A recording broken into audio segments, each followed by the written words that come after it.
de una manera muy sutil al principio, hablando de las bendiciones de estar en Cristo y de haber sido elegidos por Él desde antes de la fundación del mundo, para esto que hoy llamamos salvación, que es por la pura gracia de Dios. De eso habla el capítulo 2. Y cuando termina la primera sección en el capítulo 3, Él va a dejar el énfasis de lo que está hablando es de la iglesia. Dice de ella en varias partes donde Él viene haciendo mención que es un misterio. Estoy haciendo repaso para los que no estuvieron anoche. Un misterio escondido desde los siglos en Dios. Y un misterio es una verdad escondida como un secreto por siglos de siglos. Pero que en un determinado momento esa verdad es revelada. No podría llamarse misterio si la verdad no es revelada. A diferencia de lo que nosotros conocemos por misterio. Para nosotros misterio es algo, una incógnita. Algo de lo cual no se sabe. Y tampoco se puede saber. Bueno, si hay algo que no sabes y no puedes saber, simplemente es algo que ignoras. Hay una iglesia muy popular en el mundo que cuando no puede explicar algo de la Biblia, les digo, ¿y cómo explicas eso? Y la verdad que hay pasajes en la Biblia para explicar, pero dicen, bueno, no sé, eso no se puede explicar. Claro que sí se puede explicar. No, eso es un misterio. Y lo que no se puede explicar es un misterio. Bueno, bíblicamente, un misterio no es lo que no se puede explicar. Un misterio es una verdad escondida por mucho tiempo, a veces por siglos, escondida en Dios, pero que en un determinado momento de la historia, Dios decide por voluntad propia, de acuerdo a su beneplácito, conforme a Él le plació, de acuerdo al designio de su voluntad, Él dice, ahora es el momento de revelar esta verdad escondida. Ahora es un misterio. Revelado además, y eso complementa al misterio. Está escondido en Dios, pero en algún momento lo da a revelar. Y Pablo habla de esto en el capítulo 3 cuando dice que él ha sido elegido por Dios para ser un apóstol entre los gentiles. Y a mí, dice, me fue dada la revelación respecto a este misterio escondido, de lo cual los profetas del Antiguo Testamento quisieron saber y no podían saberlo. Un misterio que en el tiempo del ministerio del Señor Jesucristo en la tierra, ni siquiera Él habló mucho de eso. Una vez hace mención el Señor Jesucristo a la palabra iglesia en Mateo 18, pero todavía la iglesia no ha iniciado, sino hasta Hechos capítulo 2. Así que allí lo que el Señor Jesucristo está diciendo, la connotación es un poco diferente, aunque esto para los tiempos de la iglesia también nos sirve como un principio de lo que está hablando Mateo 18, que es la disciplina de la iglesia, pero que eso se sustenta o se complementa con otra enseñanza de Pablo a los Corintios, y luego que también Hebreos lo menciona. Pero allí deja el Señor Jesucristo la mención de iglesia, los llamados de afuera, pero no da mayor explicación sobre eso. Y de hecho los 12 que estaban con él, a los cuales él capacitaba, adiestraba en el ministerio de la predicación del Evangelio del Reino de los Cielos, ellos mismos ni sabían que ellos serían el fundamento de la iglesia. Porque el apóstol Pablo dice aquí en Efesios que la iglesia está edificada sobre el fundamento de los apóstoles y los profetas, siendo la principal piedra de ese edificio llamado iglesia Jesucristo mismo. Pero ni ellos mismos, los 12, cuando están con el Señor Jesucristo, saben exactamente para qué están siendo entrenados, para qué están siendo formados. Más adelante van a entender cuando el Espíritu Santo caiga sobre ellos en Pentecostés. Ahí entienden esto de recibiréis poder y me seréis testigos. Y ahí por eso tienes en la Biblia el libro llamado Hechos de los Apóstoles. Que ellos ni soñaban con eso. Ni siquiera pueden entender en su magnitud lo que está pasando en Pentecostés. Lo van entendiendo poco a poco. Pero ellos todavía no tienen escrituras del Nuevo Testamento. Como Efesios. Como Primera de Tesalonicenses. Y hay otro misterio además, con este misterio llamado iglesia. Es el apóstol Pablo a quien Dios le da mayor revelación sobre algunos misterios. Uno de ellos, la iglesia. Otro de ellos, el arrebatamiento de la iglesia. Aquí os digo un misterio. Dice, y comienza a revelar cosas que no están antes enseñadas. Y dice Pablo, esto me ha sido dado a mí. Toda esta revelación, información me ha sido dada a mí por la pura gracia de Dios. No es que sea mejor que nadie. A mí, que soy el más pequeño de todos los apóstoles, dice él, me ha sido confiada esta revelación. Y claro, si por allí en un momento estoy queriendo tener cierta jactancia de que tengo tanta información que Dios de manera directa me la ha revelado y puedo escribir en estas cartas, para que la excelencia del conocimiento de la revelación no me exaltase, me ha sido dado un aguijón, para que dependa del Señor, porque tampoco no puedo tener todo. He tenido mucho más en mi vida de lo que soñaba, dice Pablo. Y claro, ahora quisiera que me quite también ese aguijón de pasada, como un bonus extra. Pero el Señor me ha dicho, bástate mi gracia, mi poder se perfecciona en la debilidad. Y Pablo llega a la conclusión que entonces de buena gana me gloriaré. Estoy citando 2 Corintios, capítulo 12. Así que de buena gana me gloriaré en mis debilidades. Porque cuando soy débil, entonces soy fuerte, porque así reposa sobre mí el Espíritu del Señor. Este Pablo, con un físico un poco disminuido, pero con una gracia sobreabundante en su vida, por haber sido el receptor de revelación de un misterio. En el caso de los Efesios, del libro a los Efesios, la revelación tiene que ver con la iglesia. Y cantando esta última canción, Somos Iglesia, que cantamos también allá en Ica. Somos iglesia, somos nación.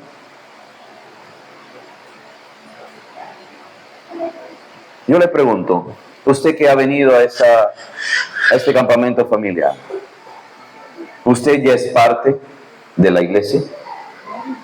Usted podría decir de sí mismo, soy parte del pueblo de Dios adquirido por el sacrificio de Cristo allí en la cruz. Le pregunto de otra forma, porque no le estoy preguntando si usted asiste a una iglesia.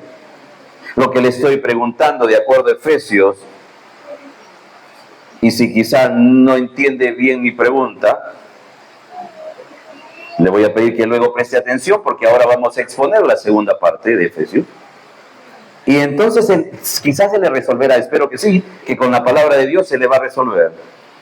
Si usted muriese hoy, no importando si va a la iglesia muchos años, si usted muriese hoy,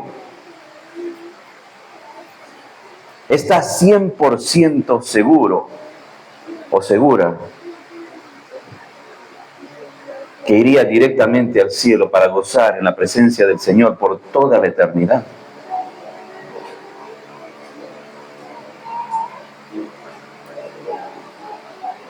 No hay respuesta correcta ni respuesta incorrecta sobre esto.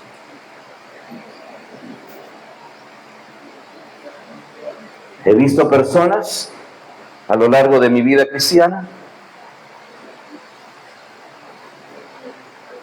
que nunca estuvieron en una reunión como esta donde se exponía la Biblia, pero que Dios se encargó de la salvación de ellos.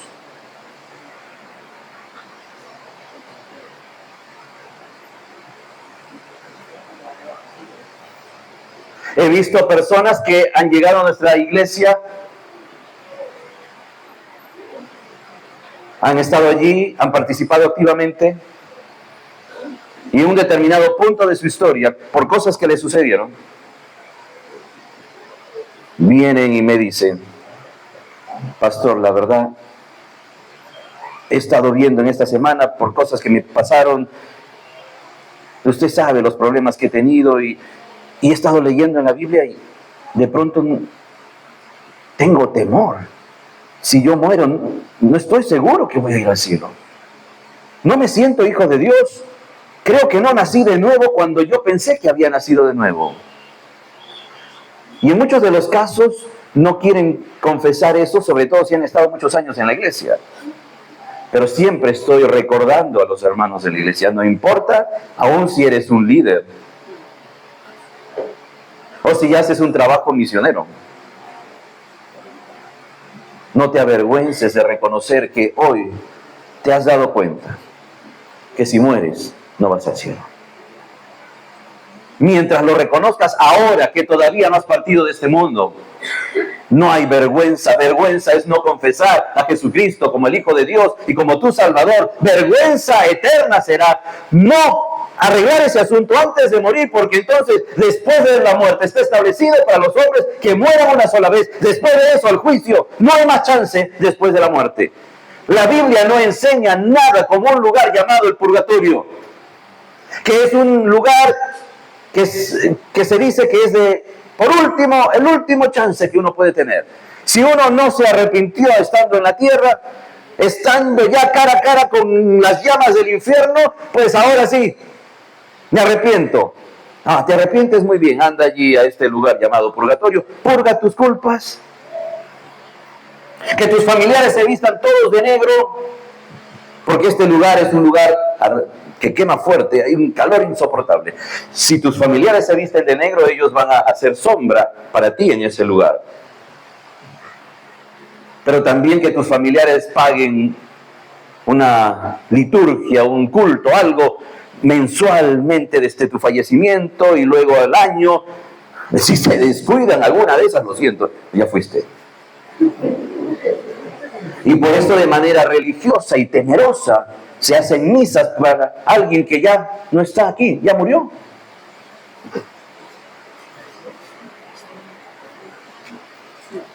La Biblia dice en el libro de Hebreos, está establecido, Dios lo estableció así, para los hombres, que mueran una sola vez. Así que si eres seguidor del budismo, lo siento, la filosofía budista cree en el tema de la reencarnación. Mueres y podrías volver a vivir en una siguiente vida ya como otra persona. Bueno, si no la hiciste bien en esta vida, quizá termines resucitando o siendo un animal luego. Y después de esa vida puedes tener otra vida y otra vida. Siempre hay chance, una vez más y una vez más y una vez más. Eso no enseña la Biblia. Que mueran una sola vez, dice Dios. Después de eso, solo queda el juicio. No hay más.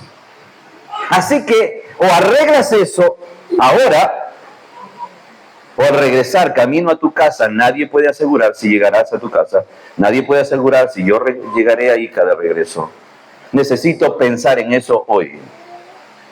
Y Dios dice en su palabra en el libro de Corintios, he aquí, en día aceptable te he oído, en día de salvación. He aquí hoy, el día de salvación. Si has escuchado hoy, si Dios te trajo aquí, no es casualidad que te trajera.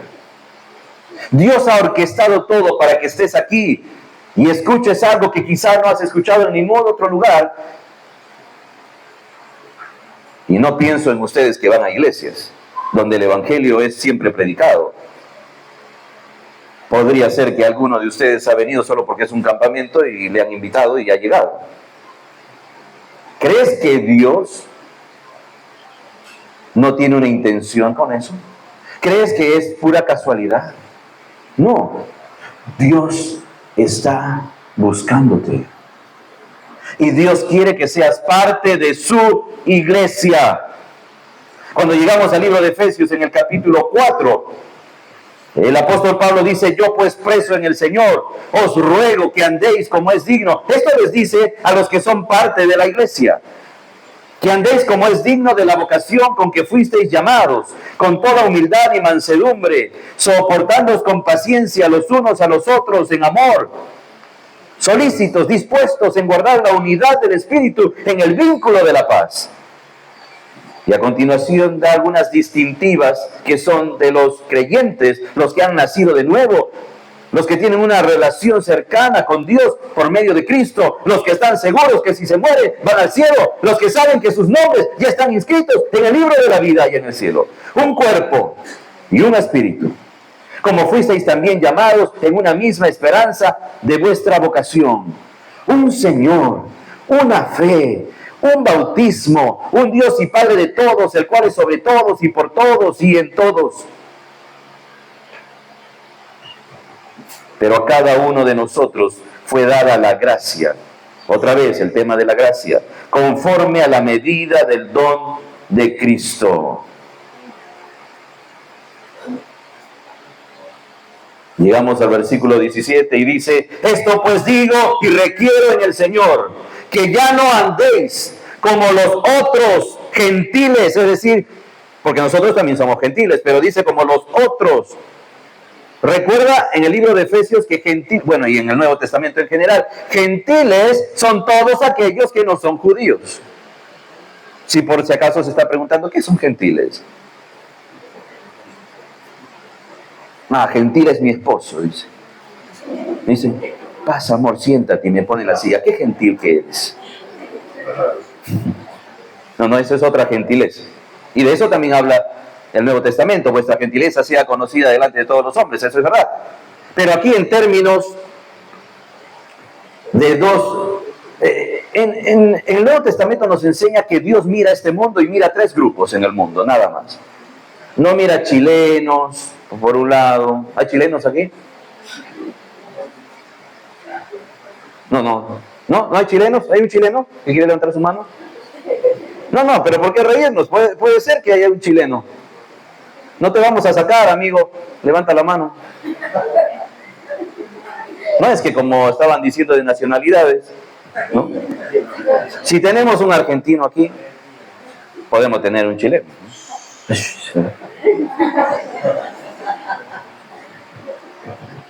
Nosotros miramos por nacionalidades, ¿no? Dios mira solo tres grupos, según la Biblia, según 1 Corintios capítulo 10. Solo mira tres grupos. Judíos,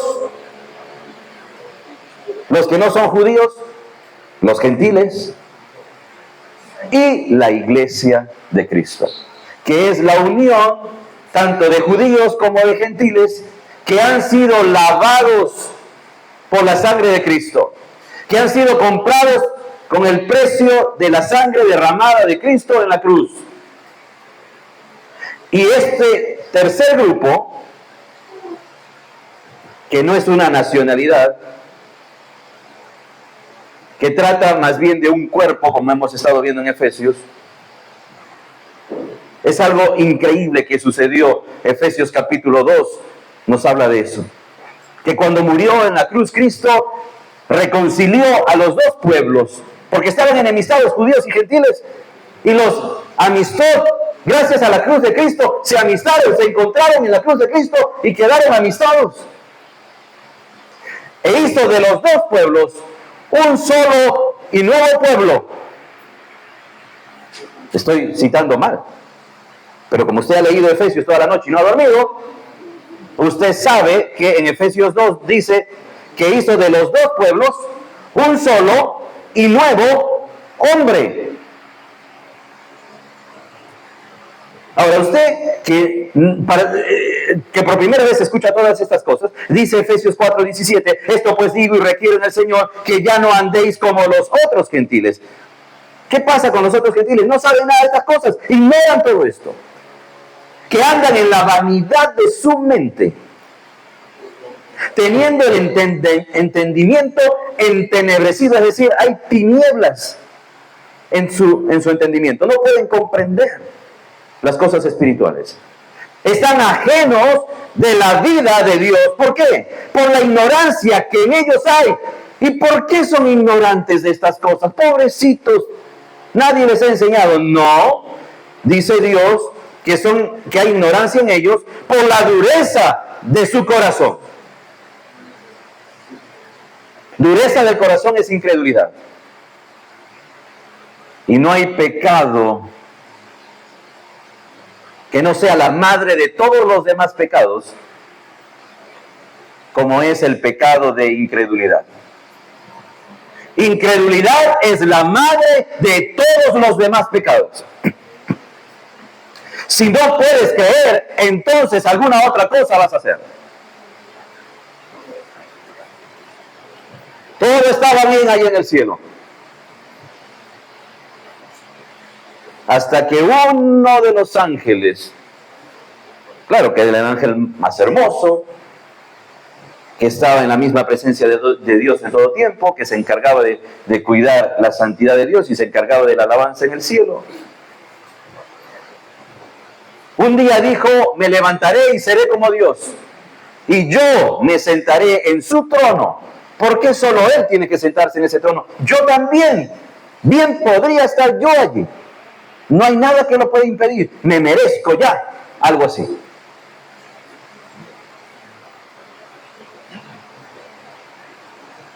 No creyó que Dios iba a castigar una acción como esa, una intención como esa.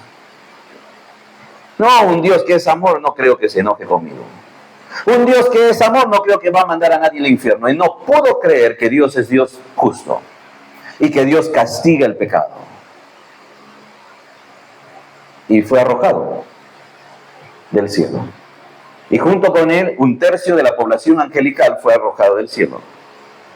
Ahora Él viene al mundo de los hombres, ya está la creación hecha del planeta Tierra, ahí está el huerto del Edén, ahí está Adán y Eva. Y Satanás, en forma de la serpiente, se acerca a la mujer que está mirando el fruto y le dice, ¿te parece apetecible? ¿Ese es el fruto que te mandó Dios que no comieras? ¿Con qué os ha dicho Dios que el día que comiereis este fruto morirás? No, no es así. No morirás. Y dejó de creer Eva en la palabra de Dios. Y comenzó a tener dudas sobre lo que Dios había dicho. Las dudas son el primer paso hacia la incredulidad. Y la incredulidad termina en endurecimiento del corazón. Y el endurecimiento del corazón trae ignorancia espiritual. ¿Ves a dónde se llega por ser incrédulo en la palabra de Dios? No sé si estás aquí y escuchando la Biblia por primera vez en tu vida, o si ya escuchas la Biblia durante mucho tiempo. Te pido que creas, por favor, porque la Biblia habla de la deidad de Cristo. Jesucristo es Dios. No es solo un profeta, no es solo un buen maestro, ni siquiera es, como dijo alguno, el primer revolucionario de la historia. Jesucristo es Dios. Jesucristo es supremo sobre toda creación. Y porque Él es Dios, también es Salvador. Salvador perfecto, sin pecado, que puede rescatarle a usted de su pecado. Le pido que no sea ajeno de la vida de Dios por ignorancia. Que la palabra de Dios hoy alumbre su entendimiento entenebrecido, oscurecido. Y hoy pueda ser parte, a partir de hoy pueda ser parte del pueblo de Dios. Que a partir de hoy usted pueda retirarse de este lugar y decir, soy iglesia, ahora sí. Antes iba a la iglesia, ahora yo mismo soy iglesia. Pueblo de Dios.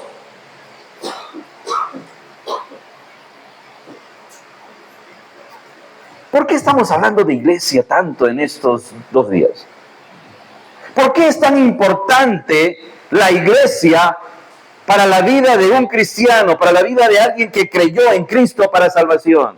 Y si usted todavía no ha confesado a Jesucristo como su Señor y Salvador, y usted no ha pasado de muerte a vida, y usted todavía tiene dudas de que si muriese, más parece que iría al infierno o no sé, y las dudas están en su corazón. También para ustedes esta palabra de Dios de este libro de Efesios. En la estructura que les mencionaba ayer, mencioné hasta la segunda parte de la estructura. Vimos en el saludo inicial de Pablo que Pablo saluda a los hermanos presentándose y presentando su apostolado. Ahí habla de Jesucristo inmediatamente porque dice apóstol de Jesucristo. Pero luego de presentar a Jesucristo también presenta a otro personaje principal en todo el libro de Efesios, que es el Padre de nuestro Señor Jesucristo. De allí en adelante, del versículo 3 del capítulo 1 hasta todo el final del capítulo 3, Pablo presenta a la iglesia como un cuerpo y como un edificio creado por el Padre de nuestro Señor Jesucristo para alabanza de su gloria. Pero ahora en la segunda gran sección, antes de terminar con los saludos, con la despedida final, hay una gran sección del capítulo 4, versículo 1 al capítulo 6, versículo 20. En esta sección, Pablo exhorta a un comportamiento que refleje en forma práctica la salvación alcanzada en Cristo, para lo cual es necesario vestir la armadura de Dios. En esta segunda sección noto que algunos están escribiendo, noto que otros están durmiendo, noto que otros están distraídos, a otros no los noto. Están detrás de alguna nuca, no los puedo ver. Si has venido aquí, has venido para escuchar la palabra del Señor, pero no solo para escucharla, para prestar atención. Si oyereis hoy su voz, no endurezcáis vuestros corazones.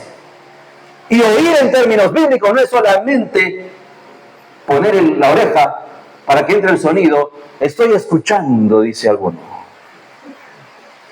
Oír en términos bíblicos es responder con la voluntad, como una acción a esto que estoy oyendo. Y usted no puede oír la palabra de Dios y simplemente dormirse, a no ser que haya tenido una reunión pastoral hasta altas horas de la madrugada, comiendo chorizo, tomando café. Uf. El hermano Pedro tiene la culpa, él promovió todo.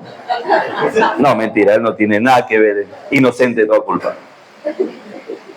Gracias al Señor por la estima que tienen a los pastores ciertos hermanos, y esperamos que todas las iglesias aquí representadas estimen a sus pastores.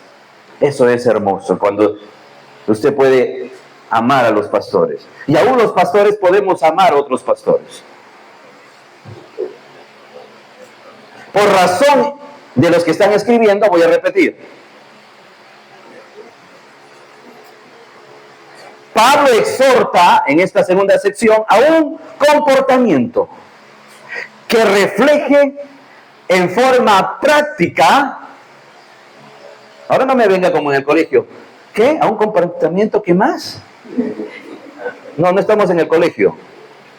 Pablo exhorta a los que tienen espíritu colegial. Pablo exhorta a un comportamiento que refleje en forma práctica la salvación alcanzada en Cristo, para lo cual es necesario vestir la armadura de Dios. Si te atrasaste, lo siento, después le pides prestado cuaderno a tu compañero. Lo iba a acusar con su pastor, la novelera de novelas turcas, pero como escribe, entonces ya no voy a decir su nombre. Pero qué bien que se ríe, qué fuerte se ríe.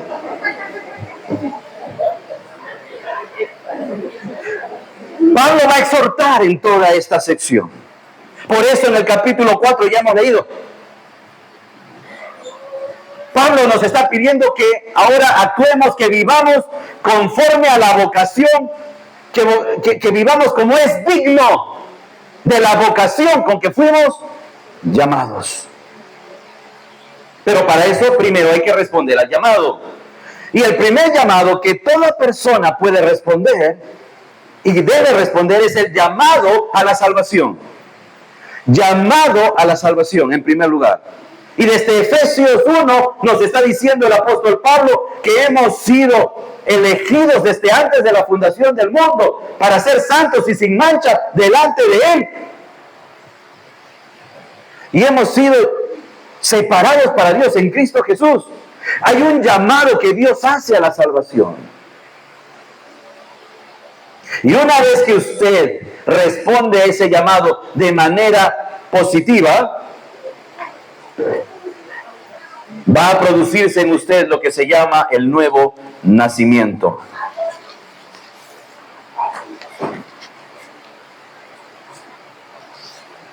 ¿Cómo funciona eso? ¿Cómo funciona eso de nacer de nuevo? ¿Cómo es ese llamado? El apóstol Pablo ha tomado tiempo en Efesios 2:8 diciendo, porque por gracia sois salvos, por medio de la fe. Y este asunto de ser salvos por gracia, por medio de la fe, no es de vosotros. No es algo que inventamos nosotros, los seres humanos. Bueno, un día a alguien se le ocurrió, voy a inventar algo que se llame la salvación. ¿Cómo hacer para que gente no vaya al infierno? Voy a crear toda una empresa, una plataforma, voy a capacitar gente, voy a llamar a una multinacional y vamos a ir adelante con esta empresa de la salvación. A ningún ser humano se le ocurrió eso. Porque por gracia soy salvo por medio de la fe. Y este asunto de la salvación y de la gracia por medio de la fe, esto no es de vosotros, es un don de Dios. Es Dios dándonos en su gracia este regalo. Gracia quiere decir alcanzar un favor no merecido. No merezco ser salvo. No merezco que Dios escriba mi nombre en el libro de la vida y que yo tenga ahora entrada gratuita por medio de la fe en el cielo. No merezco eso. Ninguno de nosotros. Pero es por gracia de Dios. Pero es por medio de la fe. Hay que depositar la fe. Hay que creer en lo que Dios dice en su palabra respecto al tema de la salvación. Y una de las primeras cosas que hay que creer, según el versículo 9, es que no es por obras. Así dice Efesios 2:9. No por obras. La salvación no se gana. Pregunto a veces a las personas. ¿Usted cree que si muere iría al cielo? Bueno, no sé, dicen, no se sabe. ¿Cómo que no se sabe? No sé, ya Dios decidirá eso un día. Cuando muera, ahí veré. ¿Sabe por qué responden así? Porque piensan que la salvación se gana por medio de obras.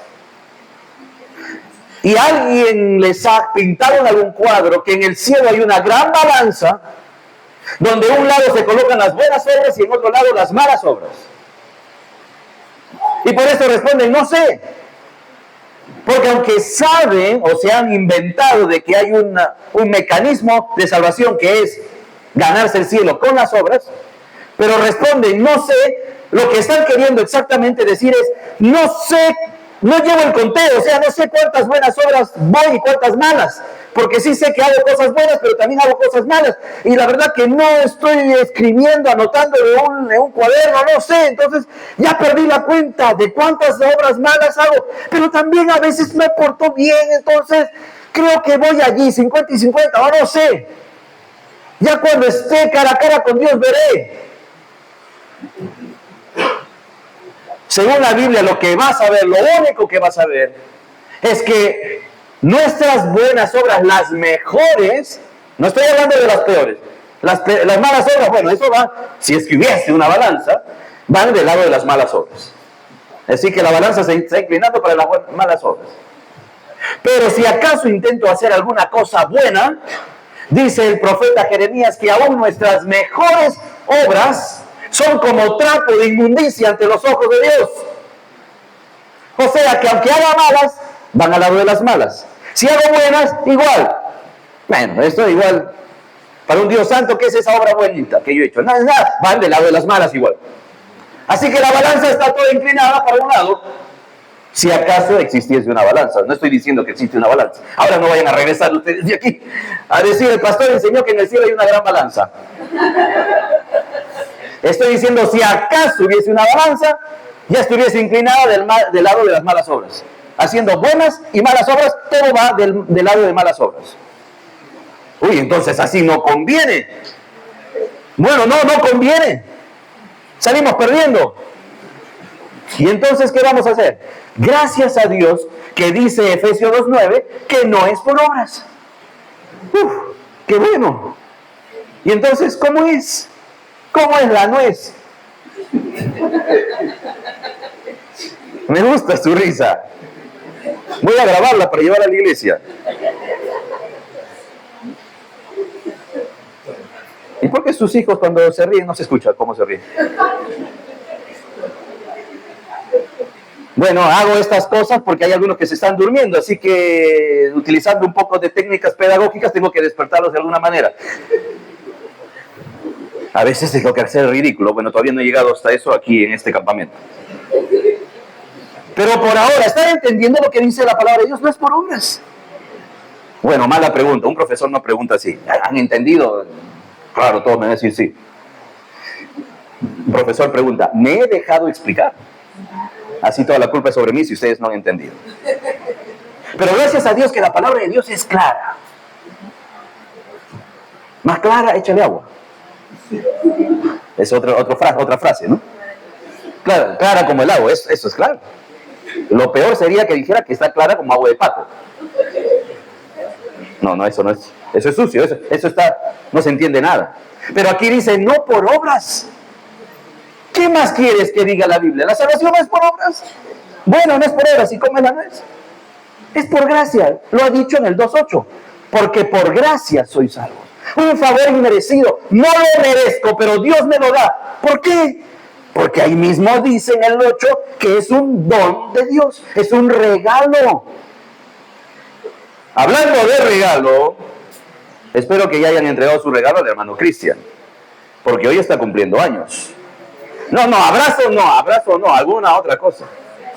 Yo te voy a invitar un pedacito de queque que a mí me van a dar ahí atrás. Es un regalo de Dios para que nadie se gloríe. Si fuese por la salvación por obras, entonces estaría diciendo, bueno, yo soy más bueno que tú. Tú eres una mala persona. Yo creo que... Y ahí es donde muchos comienzan a jactarse. Y la Biblia dice que todos somos pecadores, que todos estamos destituidos de la gloria de Dios. Y a algunos les cuesta entender esto, a algunos les cuesta reconocer esto y dicen, ¿yo, mala persona?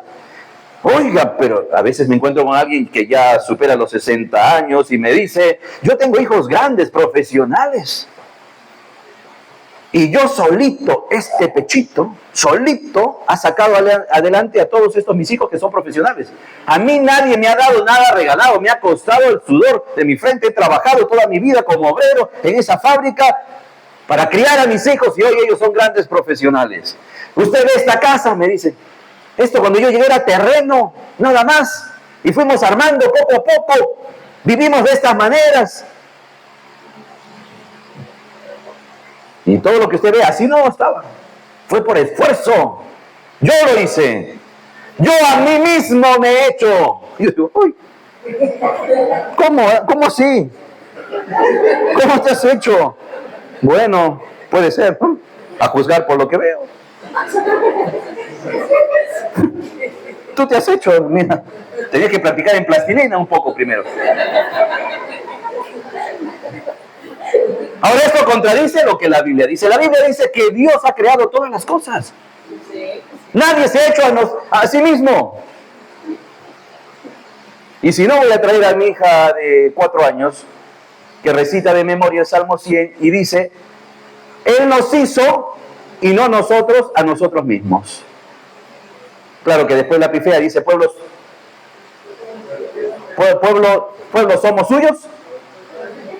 Y siempre se confunde en esa parte.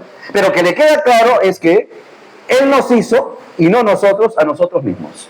Lo dice el Salmo 100. Somos obra, creación de Dios. Nadie se hizo a sí mismo. Y todo lo que ha trabajado una persona, todo lo que invirtió en su vida de esfuerzo, de trabajo, lo ha podido hacer gracias al oxígeno que Dios nos da. Porque sabe usted, en todo este tiempo que yo voy hablando aquí, usted ya ha respirado como 800,000 millones de veces. Bueno, no he estado contando. Y yo tampoco he estado contando lo que yo respiro. Porque Dios ha colocado un sistema dentro del cuerpo que hace esas funciones sin tener que estar pensando. Imagínense si me pienso, tengo que respirar.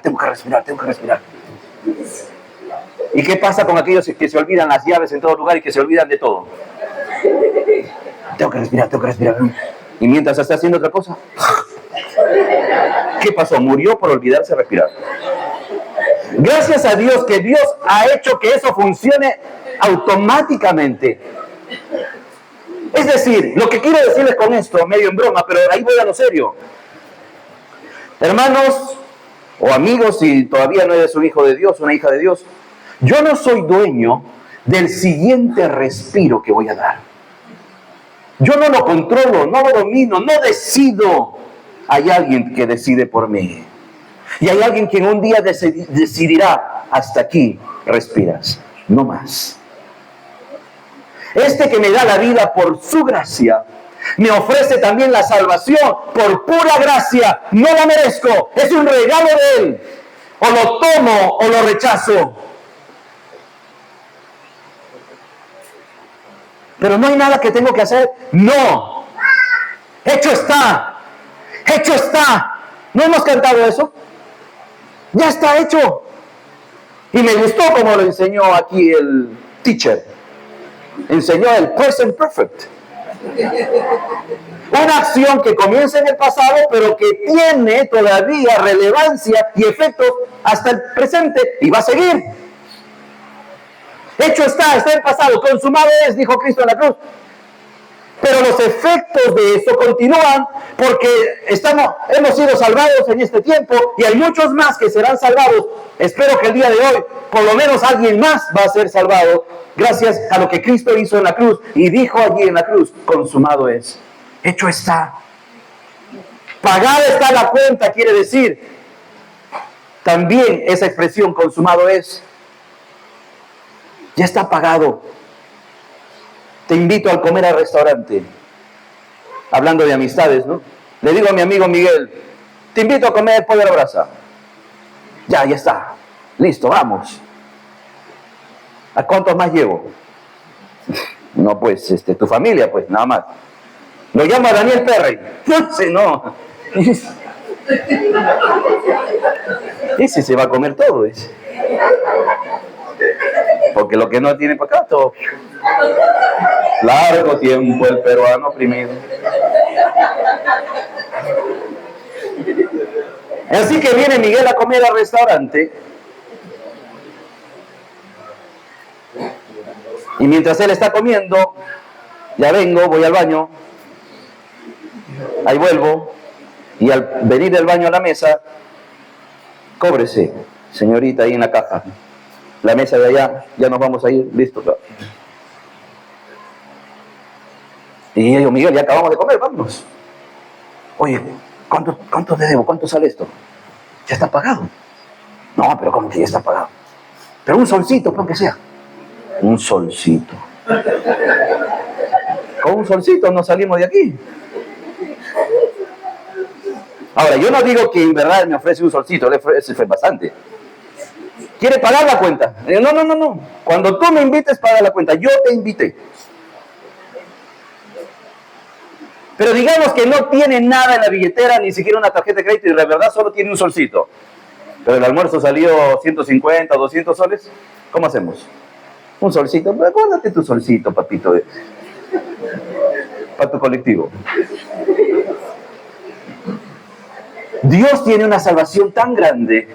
Sacar a alguien de las garras del infierno y trasladarlo al reino de su amado Hijo, al cielo, por toda la eternidad, es un regalo tan grande que ni usted ni yo podemos pagar. Así que decirle a Dios, Señor, allí yo voy a portarme bien y voy a leer la Biblia todos los días y voy a ir a la iglesia cada domingo para que entonces yo pueda ir al cielo. Eso es un solcito. Ni aunque tengamos una vida o más vidas, nunca podríamos, haciendo buenas obras a lo largo de todas esas vidas, sin contar que nunca haríamos obras malas, solo imagínense, puras obras buenas todos los días, puras obras todos, no la alcanzamos. Es un insulto al gran regalo de Dios. ¿Crees que lo vas a pagar? No, está bien, no lo voy a pagar, pero con algo para que te ayude Dios. La sangre de Cristo fue suficiente. Hecho está. Y ahora fue la sangre de su Hijo. No vengamos a insultar con una vida que intenta pagar con actos de justicia lo que Dios ha cancelado ya, según el versículo 13 del 2, pero ahora en Cristo Jesús, vosotros que en otro tiempo estabais lejos, habéis sido hechos cercanos por la sangre de Cristo. El apóstol Juan dice en 1 de Juan 1:9 que si confesamos nuestros pecados, Él es fiel y justo para perdonar nuestros pecados y limpiarnos de toda maldad. En el versículo 7 antes ha dicho, Dios es luz, y el que no anda en luz se engaña a sí mismo, no tiene comunión con Él. Y la sangre de Jesucristo, su Hijo, nos limpia de todo pecado.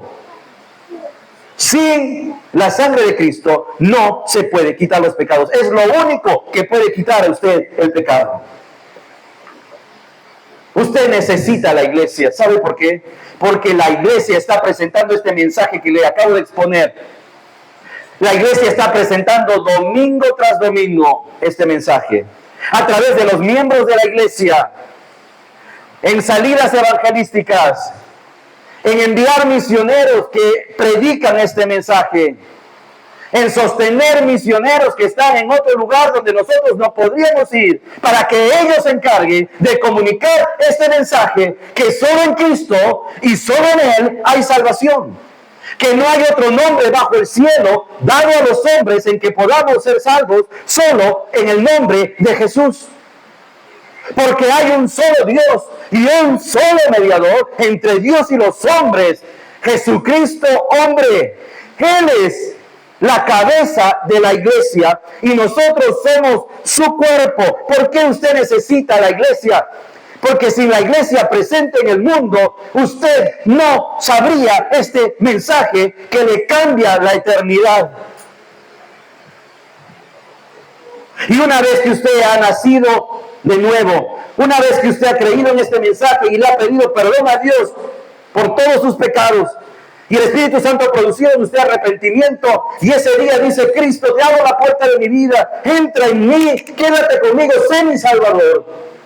Y a partir de ese día sucede algo transformador en la vida de usted.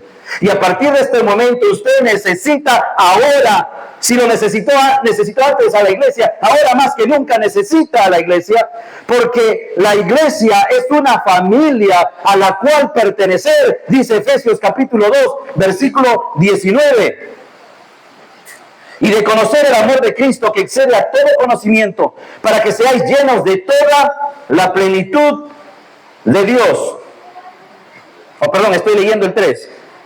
El 19. Así que ya no sois extranjeros ni advenedizos, sino conciudadanos de los santos y miembros de la familia de Dios. Miembros de la familia de Dios. Usted necesita la iglesia porque la iglesia es una familia a la cual pertenecer. ¿Y cómo es que se formó esta familia?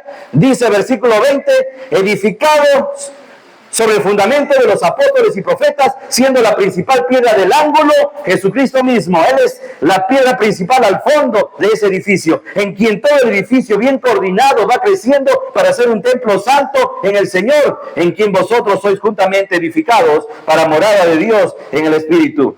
¡Qué hermoso es ser parte de la iglesia! La iglesia le provee a usted más de lo que usted puede imaginar. La iglesia reenfoca nuestras vidas. La iglesia nos da dirección, la iglesia da sentido a nuestras vidas, la iglesia organiza nuestras vidas y alrededor de la iglesia funciona nuestra vida y tomamos decisiones en torno a la iglesia. La iglesia le da propósito a nuestro existir. Sin ella, sin la iglesia, es imposible vivir la vida cristiana. Un creyente sin iglesia es como una oveja sin rebaño. Es como un músico sin orquesta. Es como un soldado sin ejército. Te va a ir mal, vas a estar solo. Dios ha provisto para usted lo que se llama iglesia, el cuerpo de Cristo, el conjunto de personas lavadas y transformadas por el poder de Dios, por medio de la sangre de Cristo. No, yo no necesito ir a la iglesia, dice alguien. ¿Para qué? Yo en mi casa leo mi Biblia, en mi casa yo oro, en mi casa yo canto alabanzas, suficiente. Además, Dios está en todo lugar. Y ante esa expresión, Dios está en todo lugar, yo digo amén. Porque Dios es omnipresente, Él está en todo lugar. Pero yo le digo a esta persona, ¿pero no te has dado cuenta que el único que puede estar en todo lugar es Dios, pero no nosotros? Hermano, nosotros, no te olvides que tienes una relación vertical con Dios, eres tu Padre ahora, sí está bien. Y te puedes encontrar con Él en cualquier lugar del planeta, a solas con Él, y debieras buscar a Dios a solas. Pero también Dios en el libro de Efesios nos enseña algo muy importante, una relación horizontal con otros que también ahora son hijos de Dios. Hijo de Dios, sí. ¿Ya tienes a Cristo? Sí. Hermano, hija de Dios, sí. ¿Desde cuándo? El año pasado, en una situación, te cuento mi testimonio, el Señor transformó mi vida. Hermana, y de pronto personas que nunca antes nos hemos visto en la vida. Hay una conexión fuerte y dices, parece que te conociera de toda la vida. ¿Sabes quién hace esa unión? Ya lo hemos leído en capítulo 4, en las primeras partes. Un Señor, una fe, un bautismo, un Padre de todos. No sé si a usted le causa emoción estar en otro lugar que no es tu ciudad, estar en un colectivo, estar en un micro grande, y sentarte en un lugar, todos apretados, y entonces te pones de pie, porque entra una señora, tome asiento, y estás allí, agarrado al pasamano, intentando ir en el chino que va a toda velocidad. Y de pronto esta señora, de su cartera, saca una Biblia, como la que usted tiene, y se pone a leer. No sé si le vibra el corazón. ¿Usted también es cristiana? ¿A qué iglesia va? Y te pones a conversar. Yo también voy a la iglesia allí del Pastor Perry. Bueno, algo bueno le tiene que tocar también al Pastor Perry hoy. El Pastor Perry me enseña la Biblia. El Pastor Perry me discipula. El Pastor invierte su vida. Y a mí, estoy aprendiendo con él. Y sales de ese viaje que no te diste cuenta que tan rápido pasó. Porque encontraste a una hermana a quien por primera vez viste en tu vida, a quien nunca más quizás verás sobre la faz de la tierra, pero con la cual te despides. Hermana, si no nos vemos en este mundo, allá arriba nos veremos. ¿Por qué? Porque somos familia, somos iglesia. Allá en la iglesia en Ica tenemos dos jóvenes, un joven y una señorita, que crecieron en albergues. Ella creció en un albergue en Chiclayo y él ha crecido en un albergue allí mismo en Ica. Y tomo al joven en esta ocasión. Él cuenta su testimonio que cuando llegó al albergue, si algo le hizo no escaparse como se había escapado de otros lugares, es que el director de este albergue lo trató a él realmente como hijo, y que él tenía momentos de lectura de la Biblia cada día, que les hacía a todos, y si bien les daba responsabilidades como a hijos para hacer una cosa y otra, de la misma forma como trataba a sus hijos, los trataba a ellos. Y él dice, con él, a quien ahora llama papá y a su esposa mamá, porque no hay conexión con sus padres biológicos, a quienes conoció ya muy tarde o ya joven, pero dice, ellos son mi papá y mi mamá, y cuando llegué aquí, me sentí conectado con ellos y nunca más me quise ir. Y aunque cumplí la mayoría de edad, luego ellos me dieron el ofrecimiento de seguir quedándome aquí. Y se hicieron los papeles y bueno, aquí estoy. Y cuando te cuenta su testimonio, dices, la gracia de Dios en la vida de él, porque la vida de su hermano es otra cosa, es totalmente perdida porque no conoció este lugar y a estas personas. La gracia de Dios en su vida, dándole la figura de un papá y de una mamá. Ahora, lo que él no sabía es que ese papá y esa mamá, que también enseñaban la Biblia, andaban por muchos años en busca de una iglesia a la cual pertenecer. Habían asistido a varias, pero no se habían quedado en ninguna, habían sido desilusionados, estaban buscando con hambre la palabra de Dios y no encontraban, habían buscado una iglesia donde los recibieran con cierto afecto que la verdad a ellos les hacía falta y al chico que traían y a los otros chicos que traían y no encontraban eso, ¿no? Y modestias aparte, llegaron a nuestra iglesia Vida Nueva, ya hace casi 2 años, y la hermana siempre cuenta esto. Desde que entramos, nos recibieron de una forma como si ya nos hubiesen conocido antes, y nos quisimos quedar aquí. Previo a eso, los jóvenes de la iglesia habían ido cerca a Navidad para hacer un programa en el albergue, y normalmente sus hijas no salían cuando un grupo de iglesia venía a alquilar el lugar. Pero ahora ellos quisieron salir a ver y rápidamente se conectaron con los jóvenes de la iglesia, quienes les invitaron a la reunión de jóvenes y dijeron, queremos ir. Por años los padres habían estado orando porque sus hijas necesitaban iglesia, pero no las veían conectadas cada vez que las llevaban a alguna iglesia. Y ahora dijeron, bueno, ellas mismas nace en su corazón hacer esto, vamos. Y cuando llegaron a la iglesia también los padres se sintieron conectados. Y este joven que llegó con ellos, porque es parte de la familia de ellos, hoy lo vieras sirviendo en la iglesia, feliz. Ama estar en la iglesia, ama llevar el curso de discipulado, ama servir, limpiando, moviendo las sillas, siendo parte de la iglesia.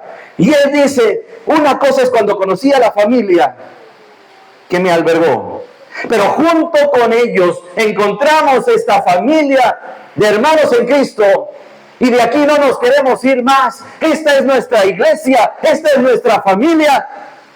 Y usted todavía está diciendo, en mi casa yo solito puedo leer la Biblia, en mi casa yo solo puedo orar, en su casa Dios está.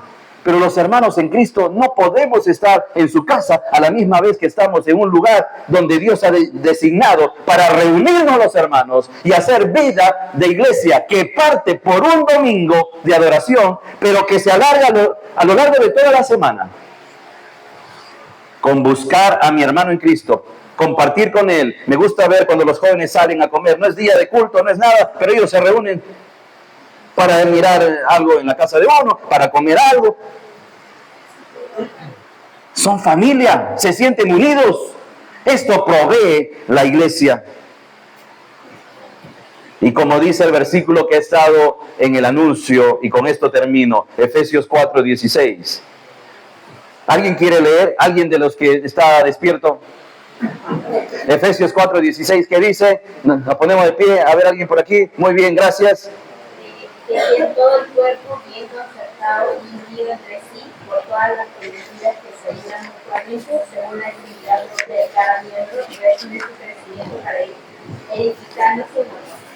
Amén. Recibe su crecimiento para ir edificándose en amor. La iglesia es un cuerpo dentro del cual crecer. Usted no va a tener crecimiento espiritual lejos de la iglesia.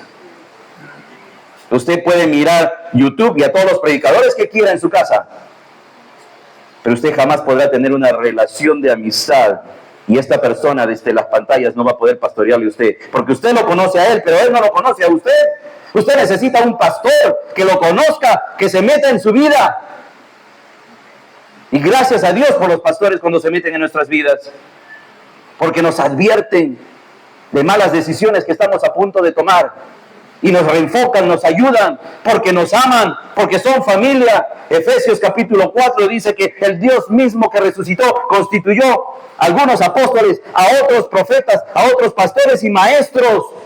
¿Para qué están estos siervos de Dios? Para edificar a los santos.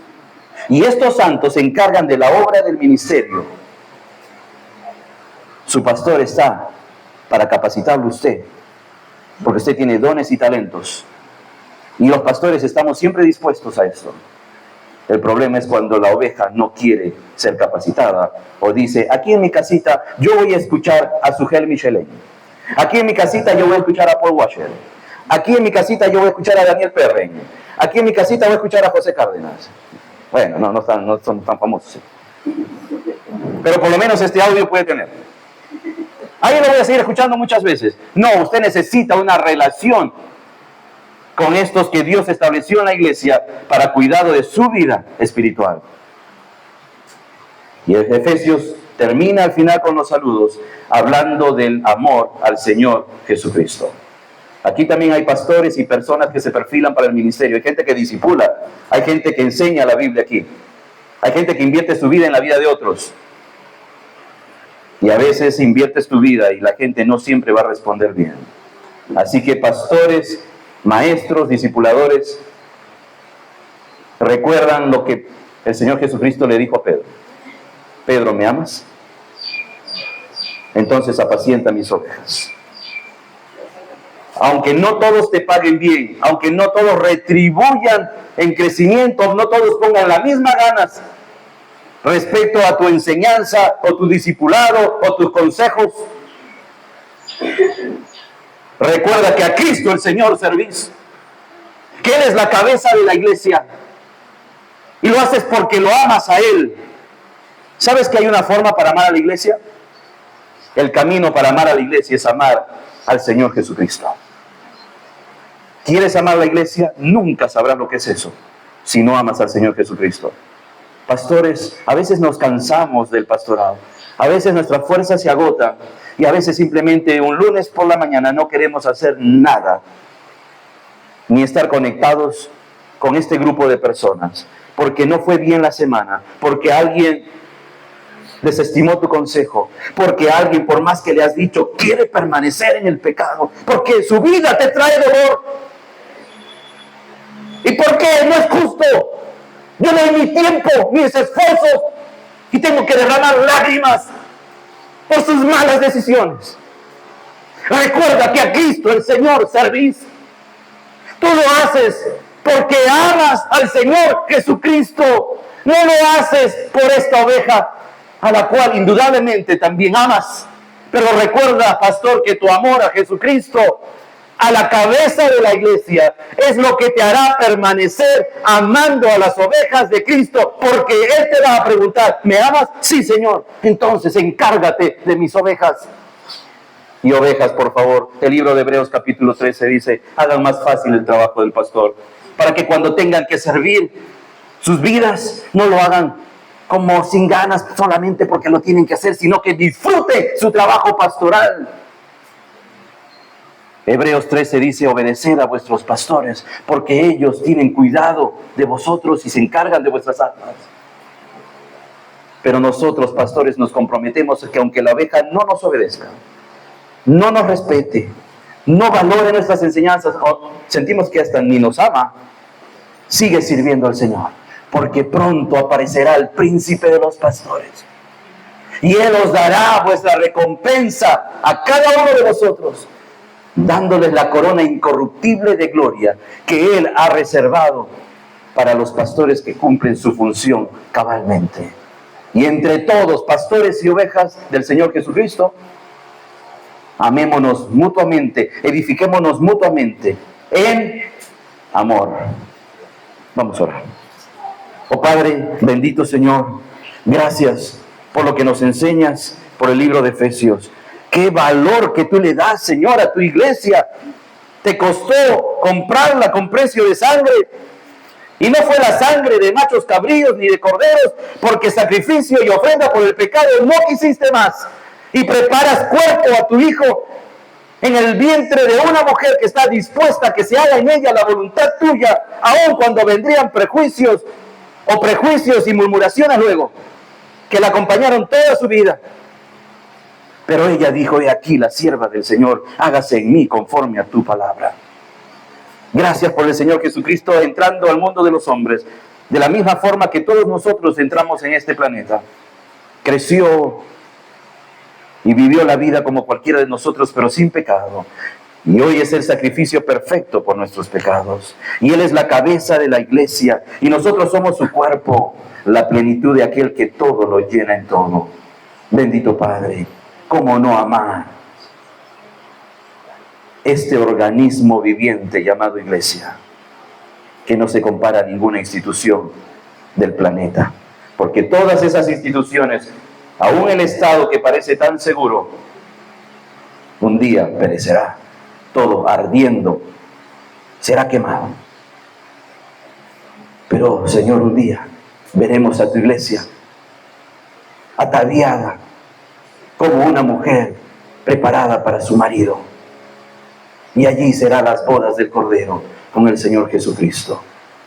Bendito Señor, queremos invertir nuestras vidas en la iglesia y tomar decisiones respecto a trabajo, estudios, viajes, diversión, sentimientos y todo lo que fuese, en base a la prioridad que tenemos, que es tú y tu iglesia. En el nombre del Señor Jesucristo. Amén.